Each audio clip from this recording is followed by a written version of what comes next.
আধুনিক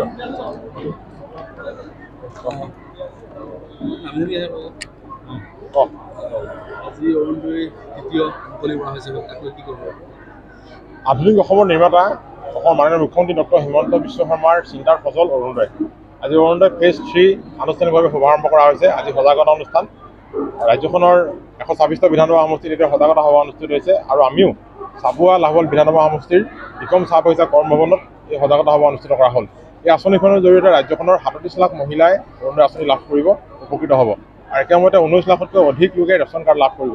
গতিকে এইবাৰ অৰুণোদয়ত ৰেচন কাৰ্ড সংলগ্ন কৰা হৈছে। গতিকে যিসকলে ৰেচন কাৰ্ড এতিয়াও লাভ কৰা নাই তেওঁলোকে যাতে ৰেচন কাৰ্ড 15 অক্টোবৰ ভিতৰত আবেদন কৰি ৰেচন কাৰ্ডখন পাব পাৰে আৰু অৰুণোদয়ৰ বাবে আবেদন জনাব পাৰে। তাৰ আজি ব্যৱস্থা গ্ৰহণ কৰা হৈছে, ৰাইজক সজাগ কৰি তোলা হৈছে আৰু অৰুণোদয় আঁচনিখনৰ উপকাৰিতা সম্পৰ্কত মাননীয় মুখ্যমন্ত্ৰী মহোদয়ে গুৱাহাটীৰ পৰা ভাৰ্চুৱেলি গোটেই কথাখিনি ৰাইজক অৱগত কৰাইছে আৰু আমিও ৰাইজক অৰুণোদয় আঁচনিখনে লাভ কৰি থকা উপকাৰিতা সম্পৰ্কত মহিলাসকলে ইয়াৰ পৰা পোৱা উপকাৰিতা সম্পৰ্কত ৰাইজক কোৱা হৈছে, ৰাইজ উপকৃত হৈছে আৰু একে সময়তে নতুন যি অৰুণোদয় ফেজ 3 তাত আবেদন জনাবৰ কাৰণে এটা নিৰ্দিষ্ট প্ৰক্ৰিয়াৰ মই আবেদন জনাব লাগিব। সকলোকে এই আবেদন প্ৰক্ৰিয়াত অংশগ্ৰহণ কৰিবলৈ আমি আহ্বান জনাইছোঁ যে যোগ্য হিতাধিকাৰীয়ে যাতে অৰুণোদয় লাভ কৰে আৰু একে সময়তে আমি সকলোৱে এটা কথা সকলো মহিলাই বা ৰাইজেও ইতিমধ্যে গম পাইছে, আমি জনাইছোঁ যে যিসকলে ইতিমধ্যে অৰুণোদয় লাভ কৰি আছে, অৰুণোদয় আঁচনিৰ সুবিধা লাভ কৰি আছে, তেওঁলোকেও অৰুণোদয় ফেজ 3 নতুনকৈ আবেদন কৰিব লাগিব কাৰণ অৰুণোদয়ৰ লগত এবাৰ ৰেচন কাৰ্ড সংলগ্ন কৰা হৈছে। গতিকে সকলোকে এই প্ৰক্ৰিয়াত শান্তিপূৰ্ণভাৱে অংশগ্ৰহণ কৰিবলৈ আমি অনুৰোধ কৰিছোঁ আৰু যোগ্য হিতাধিকাৰীক যাতে আমি নিৰ্বাচন কৰি ল'ব পাৰোঁ তাৰ কাৰণে